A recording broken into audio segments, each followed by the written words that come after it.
নমস্কার বন্ধুরা, আজ ডালিয়া রেসিপি নিয়ে আসলাম। তো তার জন্য নিয়েছি ডালিয়া, আগে থেকে ভেজে রাখা মুগ ডাল, মুসুর ডাল নিয়েছি কিছুটা, আর এখানে কিছু সবজি কেটে নিয়েছি, ফুলকপি, আলু, গাজর, কুচনো পেঁয়াজ, টমেটো, চেরা কাঁচা লঙ্কা, আর নিয়েছি সয়াবিন।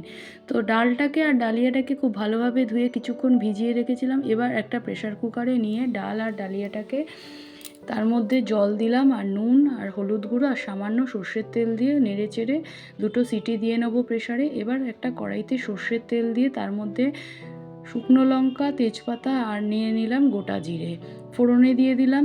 দেওয়ার পর এর মধ্যে আগে থেকে কেটে রাখা সবজিগুলোকে দিয়ে ভেজে নিচ্ছি।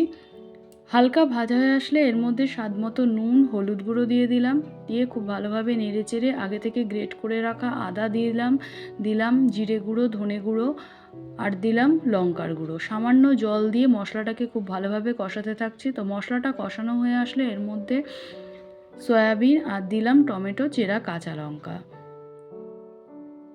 এবার খুব ভালোভাবে নেড়ে চেড়ে নিলাম। এবার এদিকে আমার ডালিয়াটা সেদ্ধ হয়ে গেছে। তো এই ভেজে রাখা সবজির মধ্যে ডালিয়াটা আমি দিয়ে দিলাম, দিয়ে কিছুটা ফুটে আসলে, ফুলকপি আলু সেদ্ধ হয়ে আসলে এবার এর মধ্যে ঘি, গরম মশলা আর স্বাদ মতন চিনি দিয়ে নামিয়ে নেবো। তো তৈরি হয়ে গেছে ডালিয়ার খিচুড়ি। তো রেসিপি ভালো লেগে থাকলে লাইক, শেয়ার, সাবস্ক্রাইব করে পাশে থাকবেন।